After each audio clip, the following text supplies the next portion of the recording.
Bienvenue en direct du restaurant Saint-Hubert du complexe des Jardins pour cet autre épisode en public de Bon Match. Salut Danny. Salut Martin. On souhaite la bienvenue aux gens qui se sont déplacés encore en grand nombre et qui ont participé à cette belle promotion pour venir nous rencontrer ce soir.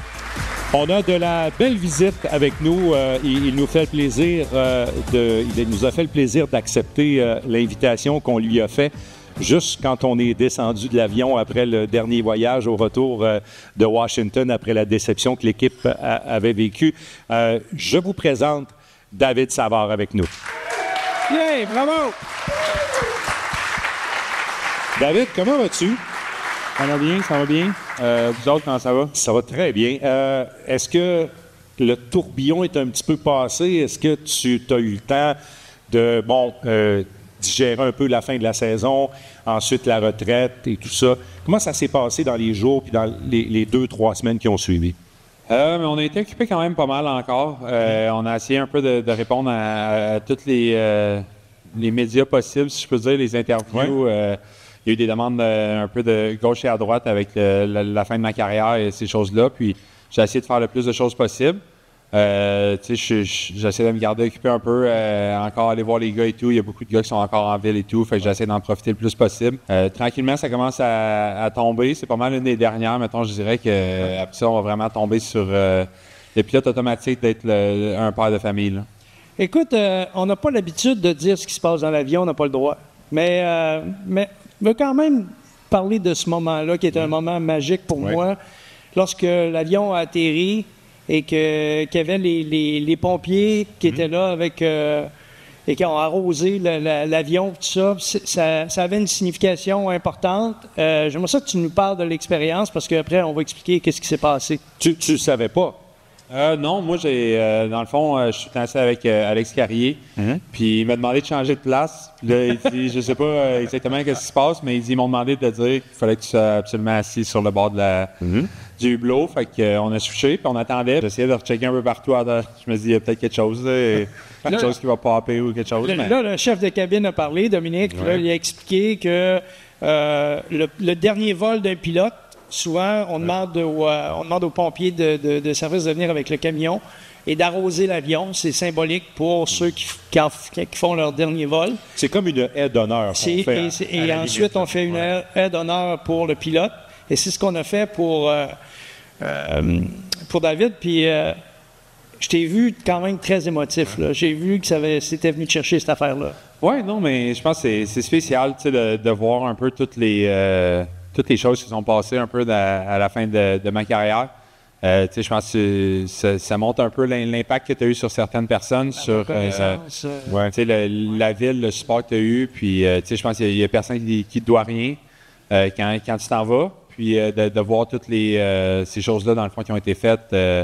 L'organisation aussi m'a permis de vivre des moments avec ma famille, d'amener mes enfants sur le banc, des choses comme ça qui n'est pas habituel, que j'ai fait de la demande pour pouvoir justement profiter de ces derniers moments-là. Fait que c'est le fun de voir à quel point le monde m'ont supporté là-dedans. Et as-tu assez de moments avec tes coéquipiers? Oui, non, mais... Ça, c'est peut-être l'affaire la plus importante. Oui, non, effectivement. Je pense que le build-up, je dirais, de Noël, au moment que ta décision est comme prise un peu, il y a plusieurs joueurs qui l'ont su, des joueurs que ça faisait plus longtemps que j'étais avec eux autres, des choses comme ça. Puis, je pense qu'on a vraiment essayé d'en profiter le plus possible, de passer le plus de moments possible, que ce soit sur la route, d'essayer de rentrer dans les séries. Je pense qu'il y a beaucoup de gars qui le savaient. Après, dans le fond, la chambre au complet l'a su. Puis, je pense que c'était ça, là, dans le fond, d'en profiter de chaque moment, chaque fois qu'on s'en allait dans une ville. C'était un peu la dernière fois qu'on y allait, des choses comme ça. Puis on retournait dans les restos qu'on aimait, des choses comme ça. Fait que, c'est des beaux moments là, que j'ai passés avec mes coéquipiers. Ramène-nous dans la séquence d'événements, la journée, là, le jour, le moment précis. Tu dis, OK, là, c'est fini. T'en as parlé avec qui? Comment ça s'est passé? C'est quoi l'élément déclencheur? Je pense que il y a beaucoup de choses qui viennent en ligne de compte. Je savais que c'était ma dernière année de contrat en partant. Ouais. Tu sais jamais un peu comment les choses vont aller. Les 3 dernières années, on n'était pas dans les séries. Est-ce qu'au mois de novembre, tu vas recevoir un appel pour dire que tu es parti? Je ne savais pas. C'est tout plein de possibilités. Je savais que l'équipe s'en venait tranquillement. On prenait beaucoup d'expérience ces dernières années, mais tu ne sais jamais. Puis souvent, par le temps de Noël, tu sais un peu où est-ce que l'équipe se tient, s'il y a une chance de faire les séries, des choses comme ça. Puis, il y a eu beaucoup de blessures aussi qui, comme j'ai dit aussi même l'été dernier, que j'avais de la misère vraiment à revenir à 100% sur certaines choses. Puis, ton entraînement en prend un coup un petit peu. Puis, tu te dis, ben, on va voir comment toutes les choses vont aller. Tu fais le plus que tu peux. Tu fais beaucoup de rehab au lieu de l'entraînement, qui est quand même un gros changement. Puis, tranquillement, vers Noël, avec les blessures qui s'accumulaient, j'ai raté plusieurs matchs. Puis là, c'est comme, je pense que c'est juste des signes que j'ai vus dans le fond par rapport à mon corps. Y a-t-il une journée où tu te dis, là, je me sois avec moi? Y a-t-il un moment donné où ça fait vraiment mal? Tu t'es dit, là, je pense que c'est médical. Là, c'est vraiment médical. Oui, mais quand même, là, je veux dire, comme j'ai dit, j'ai raté quand même beaucoup de matchs autour du jour de l'an, des choses comme ça. Je l'ai dit aussi, c'est de plus en plus difficile quand tes enfants vieillissent de partir. Il y a beaucoup de matchs que tu joues, tu es loin d'être à 100%. Tu fais tout en ton possible pour pouvoir être sur la patinoire. On est des compétiteurs, puis on a bien de la misère à pas le faire. Puis le lendemain, tu te lèves, puis tu le regrettes un peu. Fait que c'est plus ces journées-là qui commençaient à s'accumuler. Ouais. Puis à un moment donné, tu te dis, je pense qu'il y a juste... je me voyais pas nécessairement. Je voulais finir l'année du mieux que je pouvais. Puis je savais un peu que je me voyais pas me réentraîner, à essayer de revenir encore au level de la Ligue nationale. C'est ça, surtout ça. Le level de la Ligue nationale, pour compétitionner à ce level-là, faut que tu fasses toute ta vie au complet en fait, et axer là-dessus. Puis, je pense que j'étais juste plus capable de me rendre à ce level-là comme moi je le veux. Puis, j'ai juste pris ma décision. Puis, on a pris une décision familiale. Je savais que ça allait être... Tu le regrettes un peu des fois. Mais des games, tu sens bien, mais il y a d'autres games que tu comprends pourquoi tu ne pourras plus jouer l'année d'après. Là. Votre vie, David, est remplie d'intensité. Tu sais, jouer au Centre Bell, c'est intense quand ça va bien. Tu l'as dit, tu sais, vous êtes tous des compétiteurs, vous voulez gagner, vous voulez performer au plus haut niveau que vous pouvez. Est-ce que tu penses que dans les prochains mois, l'absence de cette compétition-là, hormis la douleur physique, tout ça, ça va créer un vide pour toi? C'est sûr. Je pense que... Est-ce que tu le redoutes un peu, ce bout-là? Mais je sais que ça s'en vient, par les gars que j'ai parlé avec. J'ai parlé à beaucoup d'anciens joueurs. Puis on dit que la première année, c'est vraiment la plus difficile. Surtout, en ce moment, c'est pas si pire, à cause que tu vas moins t'ennuyer un peu de l'entraînement. Toute la rigueur que tu as besoin l'été, ces choses-là. Mais surtout quand le mois de septembre commence, souvent les enfants retournent à l'école, tu retombes dans ta routine d'aller à l'aréna tous les jours. Puis c'est là que ça frappe le plus fort. Tu droppes tes enfants à l'école, puis ensuite tu fais quoi? Tu n'as plus nécessairement de responsabilité, tu n'as plus de place nécessairement à être. Puis quand la saison recommence, c'est là que vraiment tu sens un peu ce vide-là. J'essaie de me préparer tranquillement. Il y a beaucoup de gars aussi qui m'ont parlé de justement, on va aller prendre une bière puis donner des trucs un peu sur comment le garder occupé, comment... As-tu des trucs, les autres, y a-tu des gars qui ont dit, il y a beaucoup de gars qui m'ont parlé, qui m'ont écrit, Max Talbot, Pat Bergeron, tous les Québécois, on a tous les gars que tu as côtoyés. Exactement, David Desharnais, tous ces gars-là, puis... C'est tout ça qu'ils disent. La première année est quand même un peu bizarre à cause que justement, c'est une grosse partie de ta vie qui arrête complètement. Puis tu es habitué d'être sur la patinoire, mais il dit à un moment donné, tu t'habitues, puis tu étais bien content d'être à la maison un petit peu plus. À Montréal, c'est une place particulière pour jouer au hockey. Tu as terminé ta carrière avec le Canadien, évidemment. On dit souvent que pour les Québécois, c'est pas facile, puis c'est peut-être mieux de terminer la carrière que d'arriver plus jeune. Mais quand tu prends la photo des dernières années que tu as vécues avec le Canadien, au-delà de victoire, défaite, reconstruction ou pas, tu places où d'avoir joué pour le Canadien à la fin de ta carrière, ici? Ben, je pense pour moi, il n'y a pas de meilleure façon de finir, si je peux dire. J'ai adoré mon temps à Columbus, puis ils nous ont accueillis à bras ouverts, puis on a adoré notre temps là-bas. Puis ensuite, j'ai fait un petit stop à Tampa, qui a été une expérience assez incroyable, mais... Ça a valu à peine, hein? C'est un petit arrêt qui a valu à peine. Mais de s'en venir à la maison puis de jouer à Montréal et un autre feeling. En étant un fan, quand tu grandis, tu rêves un peu d'être au Centre Bell puis puis avoir le chandail du Canadien, puis de pouvoir le faire, puis de pouvoir représenter cette équipe-là, c'est quelque chose qui est vraiment spécial, surtout pour un gars du Québec. Puis, tu sais, oui, c'est une reconstruction, oui, mais tu sais, je pense que le plus fun, c'est voir un peu la passion des partisans. Ouais. Oui, on a eu des moments difficiles, mais dans les moments qui vont bien, il n'y a pas de meilleure place à jouer dans la Ligue, ça, c'est 100%. Puis on l'a vu dans les séries, puis de tout le monde a un peu capoté, puis on vu qu'est-ce que ça représentait pour le Canadien en série. Et je laisse la parole à Danny après, mais un de tes attributs importants dans cette équipe-là, c'est que tu défendais puis tu bloquais des lancers. Puis je sais que les gens, le public, t'a beaucoup valorisé à faire ça. Qu'est-ce que tu ressentais quand tu entendais les gens applaudir? Il y a un soir récent, tu as eu presque une ovation après avoir bloqué 3 lancers sur le même désavantage numérique. On ressent quoi quand on est un joueur comme toi puis qu'on vit des moments comme ça? Oui, mais moi, c'est comme un peu compter des buts, si je peux dire, pour un goal scorer, pour Cole et tout. Il n'y a rien que j'aime plus quand on tombe en 5 contre 3 ou on tombe en 4 contre 3 en overtime. Puis, c'est ton moment un peu à toi de te lever puis de faire la différence pour ton équipe. Puis tout le monde a des rôles différents. Puis moi, j'ai toujours vu comme ça. Je suis pas le gars qui peut scorer 30 buts. Donc, faut que je me trouve un autre bread and butter, si je peux dire, pour rester dans la Ligue nationale. Puis c'est un challenge que j'adorais. J'adorais aller sur le désavantage contre les meilleurs joueurs de l'autre côté. Puis essayer de trouver un moyen de les défendre malgré que c'est eux qui ont l'avantage. Puis j'ai toujours aimé ça, faire ça. Puis le faire au Centre Bell, comme tu dis, je pense qu'ils comprennent un peu ce qu'on fait sur la patinoire, puis ils prennent cette énergie-là, puis après ça donne du momentum à l'équipe quand tu tues une grosse pénalité. Là. Les 2 premiers mois d'année, vous avez accumulé, après 2 mois, 8 victoires. Puis là, c'était pas facile. Là. C'était pas drôle, ce bout-là. C'était pas drôle.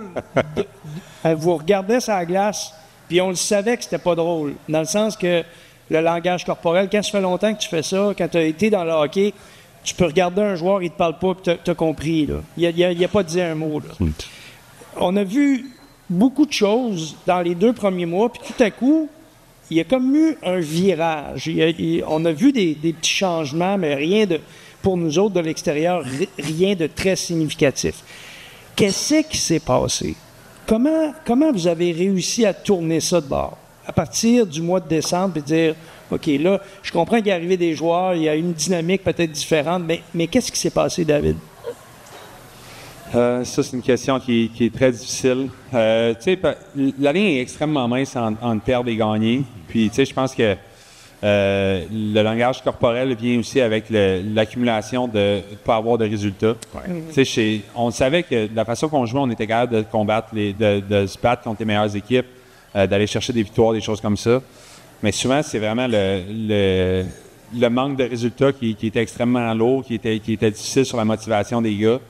Puis je pense que, tu sais, autant les grosses défaites nous ont fait mal un peu, puis c'est plate, mais c'est là aussi qu'on s'est posé plus de questions sur les détails de notre système, des choses comme ça. Puis on a changé le langage, si je peux dire, de certaines choses qu'on faisait pour être un petit peu plus agressif dans certaines situations. Puis ça nous a vraiment permis d'avoir un petit peu plus la rondelle. Puis à partir de là, tranquillement, on a pris confiance. Puis on n'avait pas nécessairement les résultats, mais on jouait extrêmement bien en début décembre. Puis à un moment donné, ça a juste flippé. Puis Martin nous disait tout le temps, à un moment donné, ça va flipper, les gars, si on continue. Tu sais, les stats avancés nous montraient qu'on était dans les matchs, on était pareil là, ces choses-là, malgré qu'on n'avait pas de résultats. Puis il nous l'a dit, à un moment donné, ça va flipper, puis on va se mettre à gagner. Puis c'est ça qui est arrivé. La journée que ça a flippé, ta confiance commence à rentrer. Les gars scorent un tout petit peu plus. Ouais. Puis là, touche plus à la rondelle. Exactement. Pour assister aux entraînements, David, je t'ai vu souvent jaser avec Martin avant les entraînements, un petit peu après, avec Stéphane Robida. Je pense que tu as été un gars important dans cette espèce de processus-là. Il fallait que quelqu'un fasse le lien entre la chambre, les joueurs. Nick Suzuki, comme capitaine, a sûrement fait son bout là-dedans, mais je pense que tu as été un gars important dans le processus que Danny a ciblé. Oui, mais j'ai toujours aimé ça, être involved un peu dans les solutions, ces choses-là. Martin est un peu pareil de ce que j'ai entendu par les histoires Torts.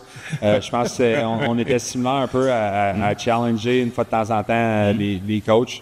Ça me dérangeait pas d'aller voir Martin puis justement poser des questions sur des choses que soit les gars aimaient plus ou moins, des choses comme ça. Des fois, ça peut être intimidant un peu quand tu es plus jeune dans ta carrière. Quand tu vieillis, à un moment donné, tu viens à comprendre aussi comment la business marche. Puis tu sais comment le faire, peut-être? Tu apprends comment le faire. Je pense qu'on a appris à avoir un peu cette relation-là de peu importe, quand on changeait des choses dans le système, des choses. Martin venait souvent me voir. S'il pensait que toute l'équipe avait compris, si c'était bien expliqué, ça faisait du sens un peu dans les mots qu'il a mis. Fait qu'on avait souvent ces conversations-là. Même chose avec Steph. Que ce soit sur le désavantage, 5 contre 5, des choses comme ça, sur certaines situations. Puis des fois, on n'a pas le même point de vue. Même chose avec Martin. Des fois, j'avais des discussions sur une chose que je pensais. Moi, j'ai la vision de défenseur, il a la vision d'attaquant. Puis à partir de là, tu pars un genre de petit débat, là, puis on trouve des solutions ensemble. Tu as gagné la Coupe, tu as été coaché par John Cooper, que plusieurs considèrent comme l'un des très bons de la business actuellement. Tortorella n'a plus besoin d'être présenté, tu en as tellement parlé souvent, tu es bien arrangé avec Tortorella, coach de l'année aussi, gagnant de la Coupe Stanley. Là, Martin est en liste pour le Jack Adams. Où tu places Martin par rapport à ceux que tu avais connus avant? Puis comment tu l'as trouvé, Martin? Mais moi, je l'ai adoré. C'est un gars qui adore le hockey, c'est un gars passionné. Chaque coach ça a une façon différente un peu de dealer avec les joueurs. Et, ils ont toutes leurs forces et leurs faiblesses, si je peux dire. Puis je pense que ça dépend du joueur que tu es aussi. Il y a beaucoup de monde qui n'aime pas Torch, c'est une façon. J'ai adoré jouer pour Torch, puis extrêmement honnête avec toi. Quand j'étais avec Coupe, c'est complètement différent. Son approche envers les joueurs est différente. Mais je les ai tous aimés d'une façon différente. Mais je pense que la plus grosse chose qu'ils ont en commun, c'est vraiment juste leur honnêteté envers ce qui se passe sur la patinoire. Ils ne passent pas par 4 chemins pour te dire que tu joues moins bien. Puis à un moment donné, il faut que ça soit ça aussi. À un moment donné, on est dans une business pour gagner. Puis il faut que les gars performent. Puis je pense que c'est tout le temps ça, que ce soit par... ils mettent leur standard où ce que tu es supposé jouer. Puis techniquement, si tu redescends en bas de ça, ils vont essayer de t'aider, mais il faut que tu remontes là. Puis on a besoin de tout le monde si on veut gagner. Puis je pense que tous ces coachs-là ont un peu ce côté-là à vraiment garder la façon dont on est supposé jouer en tant qu'équipe, d'être extrêmement honnête avec les équipes qui coachent eux autres. Là. Les joueurs que tu as côtoyés parmi les jeunes défenseurs, tu regardes l'équipe, tu as vu les gars que tu as côtoyés au camp d'entraînement. Qui tu penses qui va te remplacer? Qui va faire ce que tu faisais? Bonne question, ça. Ouais, c'est compliqué, ça. C'est une question de coach parce que, dans le fond, écoute, il y a 2 affaires pour moi qui me paraissent évidentes. C'est que, tu es un gars d'équipe qui se sacrifie, physiquement, mais aussi moralement, dans le sens que tu vas prendre bien des choses sur tes épaules pour l'équipe. Donc, ça appartient pas à un jeune. Ça va appartenir à d'autres vétérans. Mais le fait que tu sois là et que tu bloques des tirs, que tu gères presque totalement le désavantage numérique d'une certaine façon par ton influence, par tes prises de décision sur la patinoire, etc. Tu te dis, qui va prendre ta place? Qui va faire ça? Je pense que ça va être un peu à tout le monde de prendre un peu plus de responsabilité d'une façon ou d'une autre. Je suis pas mal sûr qu'Alex va sûrement aller tuer les punitions en partant. Alexandre Carrier. Effectivement. Je pense que c'en est un qui adore ça aussi. Je pense qu'il aime ça, prendre ses responsabilités-là. On l'a vu 5 contre 5, à quel point. Dans les jeunes là, qui sont pas là ou qui sont là, mais sporadiquement, on les a vus au camp d'entraînement. Y a-tu un gars, tu te dis, lui, il pourrait faire ça plus tard. Je pense que j'aime beaucoup le jeune Trudeau à Laval. Je pense que c'est un gars qui est underdog un peu. Oui. Fait que j'ai patiné beaucoup avec lui les derniers étés. Il était à Montréal. Il s'entraînait au complexe, puis on a eu la chance de patiner ensemble. Puis je pense que c'est quelqu'un qu'on parle pas beaucoup. Je pense qu'il roule sa bosse en ce moment à Laval. Puis je sais que justement, j'étais avec Alex Carrier aujourd'hui. Puis il est allé voir le match, puis justement, il a dit que c'est un des meilleurs défenseurs. Puis je pense que c'est quelqu'un qu'on parle pas beaucoup. Fait que j'aimerais ça le voir un peu tranquillement monter sa bosse, puis voir s'il y a de rentrer. Parce que justement, je pense que c'est un genre de gars qui est comme moi, qui arrive un peu... qui n'est pas dans le spotlight nécessairement. J'ai fait ça, moi aussi, dans les américaines. Puis j'ai passé 3 ans là-bas. Puis après, à un moment donné, tu rentres, puis tu fais ton nom tranquillement. Puis à un moment donné, tu pars, puis tu redescends jamais. Puis c'est ça le but. puis j'aimerais ça le voir. Puis je sais aussi qu'il y a d'autres gars qui sont capables de le faire. Oui. Stroops est capable de jouer en piqué, il est capable de bien jouer 5 contre 5. On l'a vu quand il y avait un peu plus de temps de glace cette année. Il y a plusieurs gars qui peuvent sauter sur cette opportunité-là. Mais en même temps, il va falloir qu'il deliver. À un moment donné, c'est ça un peu. Faut que tu trouves le moyen de pouvoir performer. Si tu le fais pas, ça va vite. C'est une business qui peut être un peu difficile pour ça. Là, on s'en va au banc, on prend une petite gorgée d'eau. Vous restez avec nous. On est en direct du restaurant Saint-Hubert du complexe des Jardins avec David Savard, Danny Dubé. Bon match, je vous reviens dans un petit moment. De retour à Bon match au complexe des Jardins chez Saint-Hubert. Saint-Hubert qu'on remercie, qui vont terminer une première saison avec nous, Danny. Oui. Les Restos Saint-Hubert, 4e visite ici, bien sûr, dans les rôtisseries Saint-Hubert. Merci également à l'équipe qui nous reçoit aujourd'hui, les gens en cuisine qu'on ne voit pas, mais qui travaillent très fort pour amener les plats à la table et ceux qui nous servent. La direction aussi du Saint-Hubert. Merci infiniment de votre hospitalité. Et merci également à Remax Québec, un autre partenaire des premières minutes, des premières heures, Danny, de Bon match. Juste avant, Danny abordait qui va prendre ta place. Moi, il y a un élément que je veux aborder avec toi parce que ça n'a pas été discuté beaucoup. Je sais aussi que tu as eu un travail, tu as fait beaucoup de travail avec Chantal Maccabé pour les relations entre les joueurs et les médias. Tu avais ce statut de vétéran, un joueur québécois et tout. Comment ça a été cet aspect-là cette année, de travailler avec les jeunes, de faire en sorte qu'ils soient là pour les médias et tout? Comment ça s'est passé, ce bout-là? Est-ce que tu as eu vraiment à faire de l'éducation? À quel niveau tu t'es impliqué avec Chantal de ce côté-là?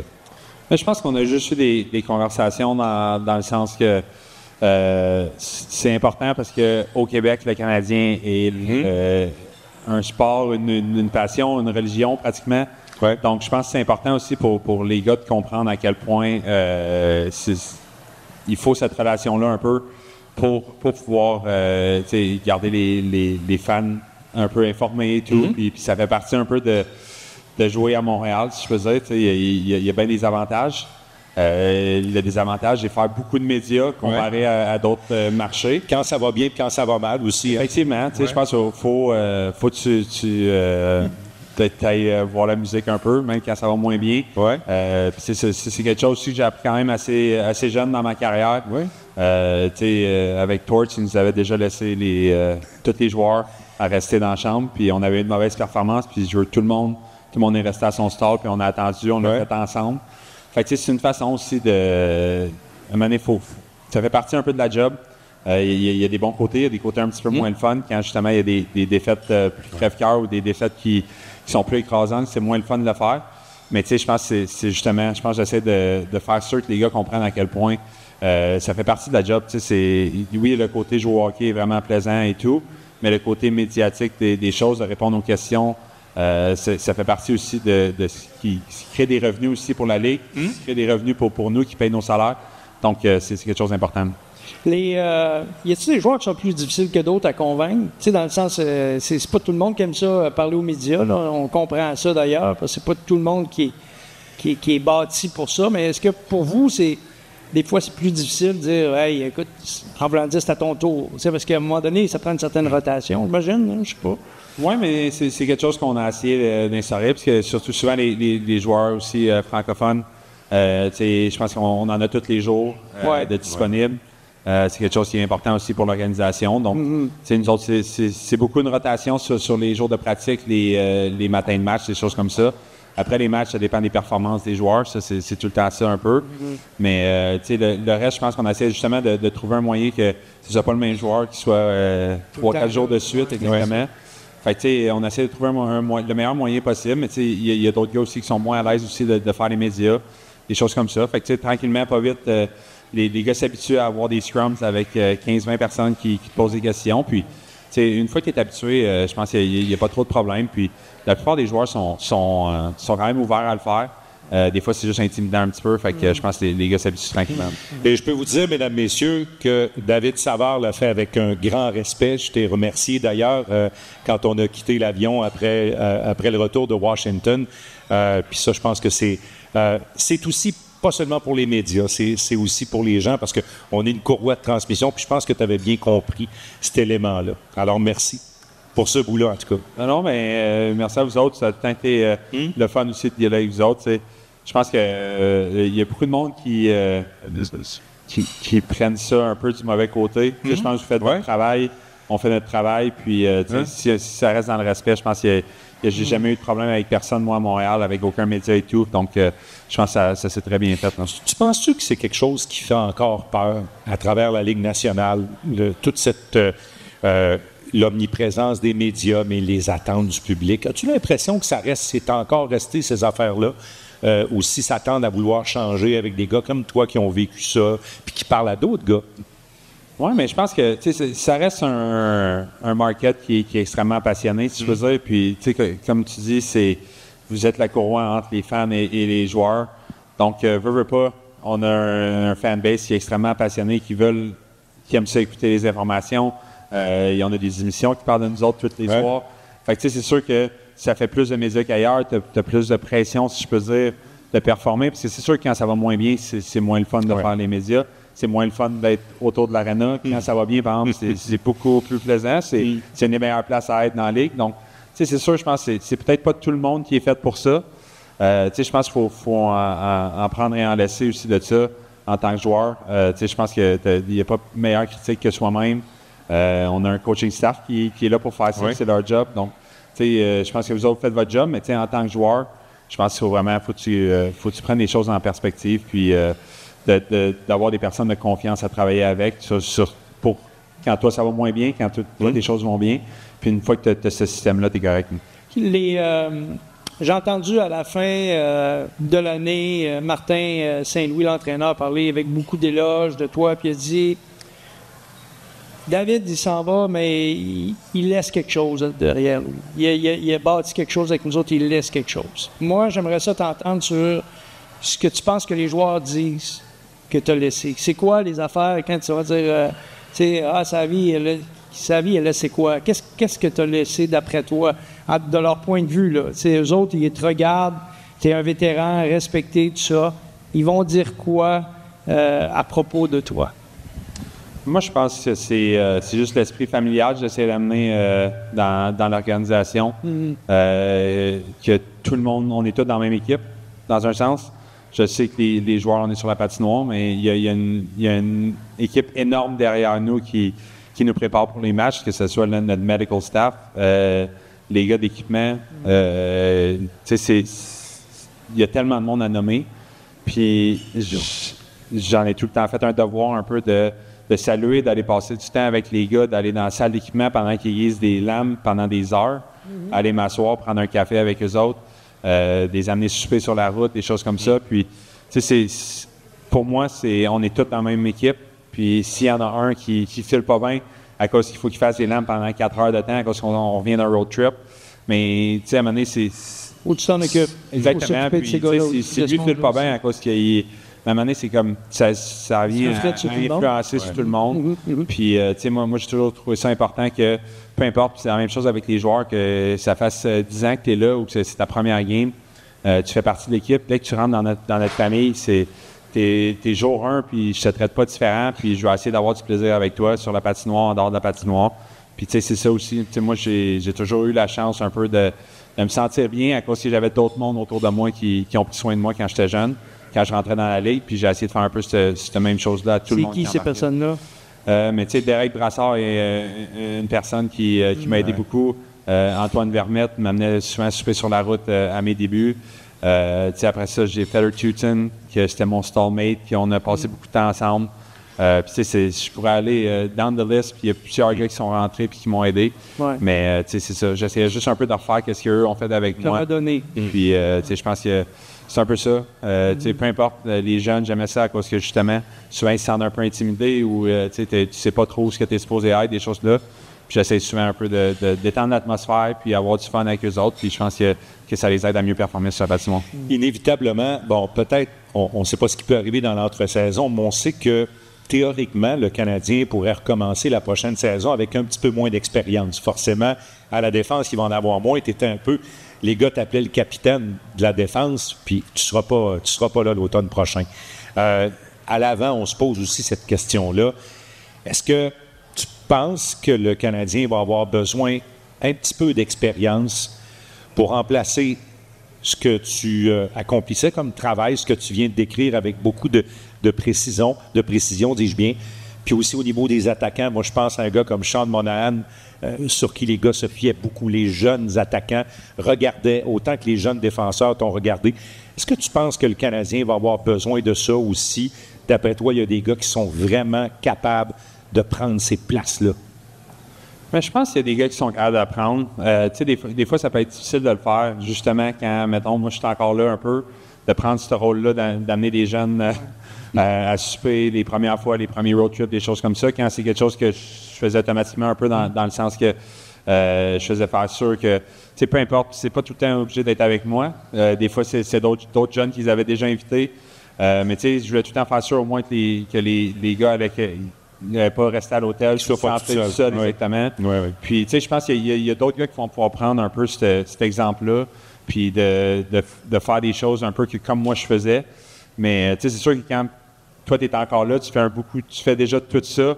Puis, tu sais, je pense qu'il le voyait, mais tu sais, des fois, tu te sens un peu mal ou tu te sens pas à l'aise de le faire. Là, je pense qu'en ayant un peu cette opportunité-là qui va se présenter à eux autres, de pouvoir le faire sans personne, en prenant un peu la place que moi je faisais.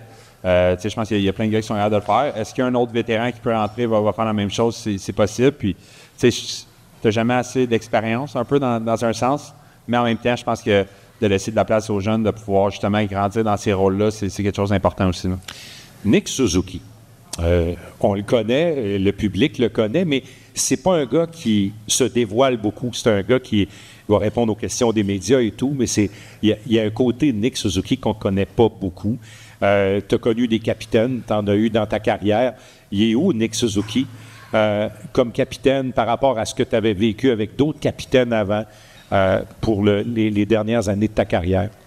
Mais Nick, tu sais, j'aime vraiment de la façon qu'il se comporte. Tu sais, je pense que Nick, c'est surtout sur la patinoire qui un peu son plus gros leadership, si je peux dire. C'est un gars aussi qui va parler un peu dans la chambre, mais c'est pas le gars le plus vocal. Mais justement, je pense que quand il parle, c'est justement, les gars écoutent beaucoup. Fait que je pense qu'il y a ce côté-là qui est très calme, très posé. Puis justement, quand Nick parle, on écoute. Puis même chose aussi en dehors de la glace. Il fait beaucoup de choses un peu comme moi je faisais un peu. Puis, c'est un gars, justement, qui prend soin de tout le monde autour, qui fait ça. C'est une grosse job. Être capitaine, c'est beaucoup de choses qui se lancent à toi un peu, que tu sais pas vraiment quand tu es jeune. Puis, plus tu vieillis, plus tu as des responsabilités qui apparaissent. Puis, c'est pas nécessairement tout le temps des responsabilités côté hockey. Il y a plein de choses qui se passent en dehors de la glace que tu as besoin de prendre des décisions ou aider du monde, des choses comme ça. Puis, Nick, je pense qu'il est capable de vraiment faire ce rôle-là. Il le fait déjà très bien. Puis, c'est comme j'ai dit, je pense que c'est un gamer. Puis ses chiffres n'ont pas baissé, alors c'est une bonne nouvelle. Non, exactement. Parce qu'il y a des gars pour qui c'est lourd, ça, David. Non, effectivement. Tout ça devient lourd un peu. Puis, il faut que tu marques des buts, puis là, il faut que tu t'occupes des autres. C'est pas facile. Mais je pense au contraire, Nick, c'est quelqu'un qui aime ça, avoir de plus en plus de responsabilités. Puis je pense qu'on le voit à travers les années. Je pense que c'est de la façon dont il check sa carrière. Plus il y avait de responsabilités, plus l'équipe reposait un peu sur lui, plus il performe. Fait que je pense que c'est vraiment quelqu'un qui adore un peu ce rôle-là, puis il le fait à merveille. Là. Puis comme j'ai dit, chaque capitaine, c'est comme chaque coach. Il n'y a pas une meilleure façon de faire les choses. C'est des façons différentes. Puis tant qu'il reste lui-même, je pense qu'il va être un excellent capitaine pour cette équipe-là. Il a l'air d'une force tranquille. Il a l'air d'un gars qui est bien avec lui-même, d'un gars qui est... c'est pas Patrice Bergeron, là, mais il a des traits de personnalité un peu de la même manière. Est-ce que je me trompe? Oui, non, c'est ça. Je pense que c'est... comme tu dis, en tout cas, il a toujours c'est quelqu'un, comme tu dis là, c'est quelqu'un d'assez tranquille. C'est pas quelqu'un qui va parler tout le temps dans la chambre. Mais justement, je pense qu'il y a les bons mots au moment important, des choses comme ça. Puis, on voit qu'est-ce qu'il fait sur la patinoire. Là. C'est lui qui a pris un peu les reins un peu pour pouvoir, avant le deadline, pour justement prouver qu'on était capable de se rendre. Puis, c'est un peu à cause de lui que j'ai pu rester à Montréal aussi. Bien, j'allais t'en parler parce que c'est pas souvent qu'on a eu connaissance, le public, les médias, qu'un capitaine va voir son directeur général et qui dit « Démantèle pas l'équipe. Garde les gars ici, ça va aller puis on va passer à travers. » Ça s'est peut-être dit avant, mais c'est très rare que ces choses-là sont allées publiquement, puis surtout de la façon dont Kent Hughes l'a répondu en disant « Ben écoute, va t'occuper pour que tout ça marche. » Pour vous autres, David, tu viens de le dire, ça a-tu été l'élément rassembleur qui vous a donné l'autre poussée après la pause des 4 nations? Mais oui, dans un sens que, je pense qu'on s'était donné un objectif justement de se rendre au deadline. Je pense que tout le monde le savait que c'était comme un make or break un peu. Fallait gagner, fallait rester dans la course si on voulait pas que les gars partent, dans le fond. Puis, Nick a été le meilleur joueur pour tous ces matchs-là. Oui. Puis, même jusqu'à la fin de l'année, c'est quelqu'un qui a performé, extrêmement bien. Mais vraiment, ces 5 matchs-là, on a eu notre objectif. On avait un meeting justement par rapport à ça, de si on voulait rester toute l'équipe ensemble un peu, on n'avait pas le choix de gagner ou de 3 ou 4 matchs au moins sur les 5 pour pouvoir espérer que tout le monde reste. Puis, je pense que c'est vraiment c'est lui qui était le driver là, de l'équipe à ce moment. En tout cas, vous avez déjoué les calculs parce qu'honnêtement, là, on regardait ça froidement. Là, puis en janvier, on disait que ça prend 7 sur 10. Pas 5 sur 10, 7 sur 10 pour aller en série. Tu te rends compte du chemin que vous avez fait avec cette équipe-là? Oui, non. Je pense qu'il n'y a pas grand monde qui nous donnait une chance de rentrer en série, même après la pause. Ouais. Mais on le savait aussi que les équipes qu'on était contre avaient aussi des schedules qui allaient être difficiles. Eux autres aussi avaient payé des gros clubs. Fait qu'il fallait vraiment réussir le plus possible de pouvoir gagner nos matchs contre eux autres, des choses comme ça. Puis on a eu quand même des matchs déterminants un peu qui nous ont donné quand même beaucoup de confiance. Puis à partir de là, on est vraiment parti. Puis une fois que tu sais que tu es capable de mettre des 5-6 games en ligne, des victoires, des stretches comme ça met beaucoup de confiance à pouvoir remonter. C'est pas quelque chose qu'on était capable de faire dans le passé. Ouais. On était capable d'en faire 2-3, puis on dirait qu'après ça, on s'effondrait pour 2, puis après ça, on revenait pour 1, puis après ça, on partait pour 2. C'est difficile de penser que tu vas faire les séries, mais quand tu sais que tu es capable d'en gagner 4-5 en ligne, malgré les schedules difficiles, malgré le travel qui va être difficile. Ouais. Mais là, une fois que tu es dans ta tête, puis le mindset de l'équipe est à la bonne place, on savait qu'on était capable de le faire. Dans les choses que tu as appris dans ta carrière, mettons, là, les gens sont ici, ils disent, tu sais, une fois que tu as fini ta carrière de joueur de hockey, les affaires qui vont te servir dans la vie, probablement, là, tu sais, que tu vas toujours te souvenir, tu dis ça, quand je jouais, ça, c'était important, c'est encore important aujourd'hui. Évidemment, tout le monde parle de persévérance, ça, mais y a-tu des affaires, des leçons de vie, des affaires que tu as appris, tu dis ça, là, même à la limite, ça, je vais l'enseigner à mes enfants, attends. Ben, je pense que c'est juste si tu fais tout le temps la bonne chose, dans le sens que faut pas tout le temps voir un peu le résultat. Le résultat est une chose, mais le genre de journey que ça t'amène, ça finit tout le temps par tourner à la bonne place. Je pense si tu fais les bonnes choses de la bonne façon. C'est un peu le même principe pour ma carrière. J'ai eu des moments difficiles, j'ai eu des saisons difficiles aussi.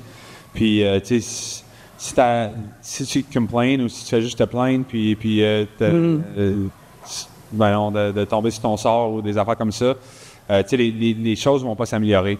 Parce que si tu vois le côté positif des choses, puis tu te remets au travail, puis tu lâches pas, à un moment donné, les choses vont virer. Puis comme un peu j'ai dit, là, Martin disait qu'à maintenant on allait flipper le script un peu. Mais c'est ça dans toutes les choses. Je pense que si tu mets tes efforts, puis tu fais les bonnes choses, ça finit tout le temps par virer en ta faveur. Puis j'ai été chanceux aussi de la façon que ma carrière a été. Mais en même temps, tu as peut-être mis les pions à bonne place dans le sens. Tu as fait les bonnes choses. Il y a du bon monde qui t'a côtoyé. Puis après ça, eux autres t'aimaient bien. Puis tu te ramasses à aller dans une organisation, tu t'en viens dans une autre organisation. Puis, les bonnes places sont en bonne... puis, j'ai eu des relations avec certaines personnes qui ont été incroyables, que je parle encore, que ce soit à Columbus, à Tampa. Puis, même j'ai été de courte durée, c'est du monde que je texte encore. Fait que, je pense que des choses font en sorte que si tu fais la bonne chose, tu vas être chanceux, puis on dirait que tout est beau, là, mais c'est un peu avec tous les efforts que tu as faits, puis tu as rencontré beaucoup de bonnes personnes. Penses-tu que est-ce que les enfants vont jouer au hockey? As-tu l'impression qu'ils vont jouer ou est-ce qu'ils jouent? Oui, tes enfants? Ça, c'est une bonne question, mais pas pour l'instant. Je parle pas de jouer dans la Ligue nationale, mais... Non, mais de toute façon, c'est une autre... Ils s'arrangeront avec ça. Oui, exactement. C'est ça. Mais non, mais mes enfants sont pas nécessairement dans le hockey, mais mon plus jeune veut commencer. OK. Fait que il va peut-être... on va checker ça pour l'an prochain. Ton plus jeune, à quel âge? 5 ans. 5 ans. Mon gars le plus vieux a 8, puis lui, c'est un grand fan de soccer. OK. Fait qu'il joue au soccer, il jouait ce soir. Il avait sa pratique ce soir. Fait qu'il est là en ce moment. Là, fais-toi-en pas manquera plus trop de pratique de soccer. Ouais, c'est là de ce soir, là, mais... Après ça, je vais vraiment être tout le temps là. Je vais pouvoir crier après toi, non, c'est pas vrai. Mais non, mais tu sais, moi, ça change pas grand-chose. Dans le fond, les enfants ont comme essayé un peu de tous les sports possibles. Oui. C'est comme un peu peu importe, on voulait qu'ils fassent un sport, justement pour bouger, pour apprendre un peu les hauts et les bas du sport. De la vie, en fait. Ouais, c'est ça, ouais. Fait que, pour nous autres, c'est important. Puis, mon gars a vraiment adoré le soccer, fait qu'il est à fond là-dedans. Puis, c'est lui qui décide un peu le level qu'il veut jouer, s'il veut jouer compétitif, récréatif. Ouais. Puis, c'est en fonction de lui, qu'est-ce que ça lui tente de faire. S'il veut le faire 3 ou 4 fois semaine, ou s'il veut le faire juste une fois par semaine, peu importe. Puis, en ce moment, il est là-dedans. Puis, ma fille, elle est plus... elle fait du cirque. Ouais. Fait qu'elle va aller à l'école de cirque à Québec. Elle a fait ça plusieurs années. Puis, elle a quel âge?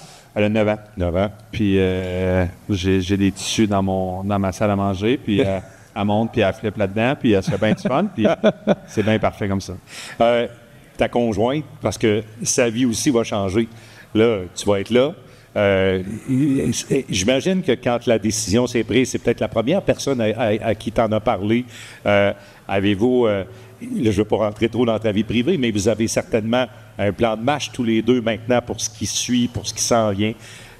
Oui, mais en même temps, c'est difficile à cause que on sait qu'on reste à Montréal. Ça, c'est la première chose, c'est la première décision qu'on a prise. Nos familles sont à Québec. Oui. On retournait tout le temps à Québec avant, puis là, on a décidé pareil de rester à Montréal. On est comme tombé un peu en amour avec la ville et tout, puis on aime vraiment ça. Puis les enfants adorent où ce qu'on vit. Puis les enfants ont choisi un petit peu en même temps aussi. Ouais. Puis, pour nous autres, c'est parfait comme ça. Puis en même temps, on veut prendre le temps de décompresser un peu de ça, puis de prendre le temps de profiter un peu, parce que depuis 15 ans, tu te promènes partout, puis même avant junior, tu n'étais pas chez vous et ces choses-là. Fait que, on veut vraiment prendre le temps de prendre la meilleure décision possible pour notre famille, pour dans quoi on veut s'investir réellement. Puis, pour l'instant, dans le fond, c'est sûr qu'on va avoir des petits projets ici et là, puis on va essayer de rester involved. Comme j'ai dit, j'aimerais ça rester autour de l'équipe. Ouais. Est-ce que c'est avoir un job? Est-ce que c'est juste être autour des gars, puis aller... il y a beaucoup de gars que je suis extrêmement proche d'eux autres et ces choses-là. Puis, c'est pas nécessairement d'avoir un job ou quelque chose comme ça. Ça peut juste être les aider pareil. On prévoit aller à des matchs pareils. Les enfants adoraient ça. Fait que, c'est comme... Il y a plein de choses qui vont un peu... se jeter à nous autres. Puis, pour l'instant, on prend le temps un peu de décompresser de tout ça. Parce que oui, c'est un gros changement quand même dans notre vie familiale. C'est sûr. David, tu restes avec nous puisque dans les minutes qui vont suivre, il y a des gens qui ont des questions certainement pour toi. Et on va poursuivre Bon Match dans un moment. Bon Match est rendu possible grâce à Saint-Hubert qui nous accueille au restaurant du complexe Desjardins. Merci encore une fois et à Remax Québec. On s'arrête et la période de questions, vos questions, mesdames et messieurs.